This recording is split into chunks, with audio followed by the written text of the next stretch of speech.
karaa biraatiin gara naannoo mana jireenya kiyyaa lafa abbaa kiyyaatti deebi'e. Dhimma kanallee maanguddoota biyyaatti himadhe. Garuu yeroo baay'ee ijoollee abbaa fi haadha hin qabneef gargaarsi barbaachisaan hin godhamuuf tureyyuu anillee akkuma san gargaarsa jaarsolii yookaan maanguddootarraa osoo hin argatin hafe. Wanni kun immoo keessa keeyyatti mufiif jibba addaa uume. Maaf na jibban? Maaf akka abbaa fi haadha hin qabne adoo beekanuu na gargaaruu didan? Keessi kiyya aariif mufii addaatiin guutame. Jireenyi kiyyas rakkinnaan guutame. Kanaan booda tasafaa jireenya kiyya gaargalaan guutame kanaaf fala argachuu danda'a jedhee gara waldaa kiristaanaa naannoo kiyya jirtu takka deemee miseensa guutuu waldichaa ta'e. Miseensonni waldaa sanii tokko tokko na beekan turani, garuu na gargaaruu hin barbaanne. Kanarratti akka xiyyeeffannaa gootan kanan barbaadu miseensa waldaa kanaa kan ta'e Gooftaa Yesuusitti osoo hin amanin gargaarsa argachuu qofaaf jedheeti. Lammaffaa dhalachuu jechuun maal akka ta'e iyyuu hin beeku ture. Har'aa kanallee jireenya akkasii keessa kan jirtanuuf miseensa waldaa kiristaanaa taatanii garuu Gooftaa Yesuus Kiristoositti kan osoo hin dhugeeffatin jirtanuuf ani ergaa isiniif qaba. Sagaleen Waaqayyoo akkuma ergaa Phexros 1:5 irratti barraa'etti inni yookaan Yesuus Gooftaan waa'ee keessaniif in yaadaatii waan isin rakkisu hundumaa isarratti gatadhaa, isarratti buufadhaa, isatti immoo dhugeeffadhaa, Gooftaaf fayyisaa keessan tolfadhaa jedhee jaalalaan ergaa kana isiniif dabarsa. Haala kana keessa osoo jiru mana barumsaa sadarkaa tokkoffaatti waliin barachaa kan turreef umrii waggaa 5 kan na caaltu Aliis gara jireenya kiyyaa dhufte. Wal jaalanne. Jaalala ijoollummaa kanaan gaafa guddannee umriin keenya gaa'ilaaf ga'etti akka wal fuunee wajjin jiraannullee waadaa waliif seennee turre. Achiin booda barumsa sadarkaa lammaffaatiif gara mana barumsa naannoo biraa magaalaa Naalis Aguree jedhamutti deemte. Isii achi jirtuun xalayaa jaalalaa baay'ee waliif barreessaa turre. Yoo isiin jalqaba hiriyummaa jalqabnu an umriin kiyya waggaa 15, isiin immoo umrii waggaa 20 irra turre. Barumsa ishee xumuratteen booda gara magaalaa Leegos kan warri ishee keessa jiraatutti deebitee mana baankii tokkotti qacaramtee hojjechuu jalqabde. Aliis jalqaba yeroo wal barreerraa jalqabdee eenyummaa kiyyaaf kan warra kiyyaa waan beektuuf kanarratti hirkattee fedhii ishee irratti guuttachuu jalqabde. Akka waliin jiraannu yaadanaaf dhiyeessite. Adreesii yookaan naannoo jirtullee natti himteen booda akka gara magaalaa isheen keessa jiraattutti anillee deemee waliin jiraannuuf birrii 50 naaf kennite. Birrii 2 caalaa harkatti qabadhee nama hin beekne anaaf yeroo tokkotti birrii 50 argachuun gammachuu addaa na keessatti uume.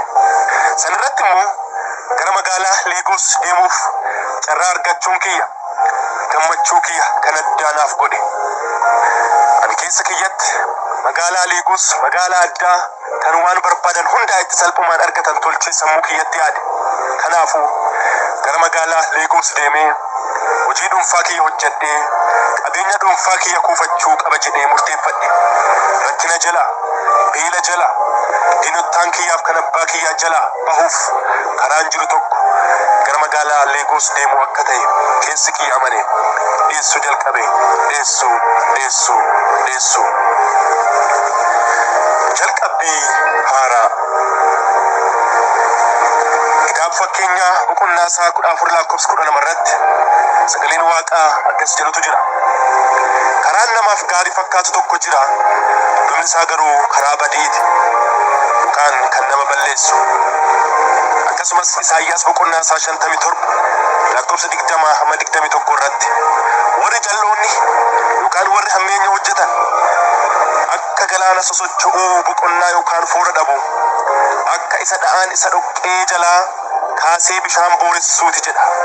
Waaqayyoon kiyya warri jalloonni yookaan warri hamooleen sun garuu nagaa hin qabanuu jedha. Jireenya kiyya hundumtuu jireenya akkasiin akka ta'e boqonnaa dhabe, foora dhabe, gammachuu dhabe, nagaa dhabe, waan uffadhu dhabe, waan nyaadhullee immoo dhabe. Dhuguma warra kiyya jireenya Yesuus malee jireenya boqonnaa hin qabne, jireenya suga hin qabne. Eegasi birrii 50 haliis naaf kennite san qabadhee mandara kiyya dhiisee bahe. Akkuma magaalaa Leegos gaheen gamoowwan dhedheeroo, gamoowwan babbareedoo akkasumas fuula namaa kan gammachuu addaatiin guutame gaafa argu dhuguma jannata waan seene natti fakkaate. Itti dabalee immoo namni hundumtuu magaalaa kana keessatti dhimma hojii isaatiif asiif achi akka fiigu, namni hundumtuu hojiin akka itti baay'atu arge. Baay'ee gammaduu kiyyarra kan ka'e ani amma bilisummaa baay'ina jedhee ofirratti dubbadhe. Man Aliisiifa gaafa ga'u Aliis warra isii waliin simannaa dansaa, simannaa gaarii naaf taasiste. Naannoo tokko waan turreef warri isii haala kiyyaaf warra kiyyaa hin beeku turan. Garuu immoo hariiroo yookaan walitti dhufeenya jaalalaa aniif Aliis qabnu uumaa quba hin qaban turan. Achiin booda Aliis kan heerumtee waliin jiraachuu barbaaddu abbaan manaa isii ana akka ta'e warra isheetti himte. Warri ishee garuu kana gaafa dhaga'an guddoo rifatane. Haa ta'u iyyuu malee marii turtii muraasaatiin booda an barumsa kiyya addaan kutee itti fufee xumureen duuba wanti hundumtuu akka ta'u yaada dhiyeessan. Aliis garuu yaada isaanii kana jabeessitee mormite. Sanirra tartee guyyuma sanirraa jalqabee akka abbaa manaatiif haadha manaa waliin akka jiraannuuf warra eeyyamsiifachuuf gaafatte. Warri isii garuu yaada isheen dhiyeessite kana ijjumaa yookaan gonkumaa fudhachuu hin barbaanne. Garuu wal morkii turtii saatii dheeraatiin booda akkuma gootee Aliis isaan amansiiste. Warri isiillee hin callisan. Aniif isiillee waliin gara mana isheetti galle. Baay'ee bareedduu kan taate Aliis baankii tokkoffaa magaalaa Leegos keessa jiru keessatti akka hojjettu, waan jireenya kiyyaaf barbaachisu akka naaf kennitu, jireenya gaarii ta'es akka na jiraachistu waadaa naaf galte. Itti dabaltees akkas naan jette. Waan tokko iyyuu yaaddeen dhiphatin. Ifirraa baay'ee bashannanii sitti haa tolu naan jette. Waggoottan baay'eef beelaan, rakkinaan, daaraan, diinotaan marfamee kan ture ani amma garuu kunoo haadha manaa bareedduu, mana meeshaa guutuu, jireenya bareedaa jiraachuu jalqabe. Jaalala, qarshii, meeshaa waan hundaan natti roobsite Aliis. Jireenya kiyyatti addunyaa kanarra jireenya akkasii hin jira jedhee yaadeen beekus. Garuu immoo akka kitaabni qulqulluun jedhu diiyaabiloos inni sobaadha, kan nama sobudha. Wangeela Yohaannis boqonnaa 10:10 irratti akkas jedha. Inni yookaan diiyaabiloos hattichi sun jedha hatiisaaf, qaliisaaf, balleessisaaf malee waan biraatiif hin dhufu. Ani garuu jedha Yesuus Kiristoos, ani garuu jireenya akka isiniif ta'uuf, akka isiniif baay'atuuf dhufe jedha gooftaan keenya. Ani akka jireenyi isiniif ta'uuf, akka isiniif baay'atuuf dhufe nuun jedha gooftaan. Seexanni garuu inni hatticha, inni kan nama qalu, inni kan nama balleessu malee waan biraa waan tokko iyyuu hin qabu jedha gooftaan. Dhaggeeffattoota kiyya, diiyaabiloos kennaa dansaa, kennaa gaarii ta'e kan isiniif kennu tokkumayyuu hin qabu, takkaallee hin qabu. Yoo waa isiniif kennellee sobee dansaa fakkaatee, sobee gaarii of fakkeessee, soba isaatiin lubbuu keessan balleessisaaf jedheeti. Soba isaatiin hin sobaminaa. Gammadi, jaalallii fi kookkisi sun duudiin ji'a 3 caalaa turuu hin dandeenye. Ji'a 3 booda wanti haarinni adda addaa mul'achuu jalqabe. Shaakala dhoksaa. Gaafa tokko halkan walakkaa dammaqee bofa guddaa maramee mataasaa ol baasaa gad deebisu of biratti arge. Iyyuullee barbaade. Garuu immoo hin dandeenye.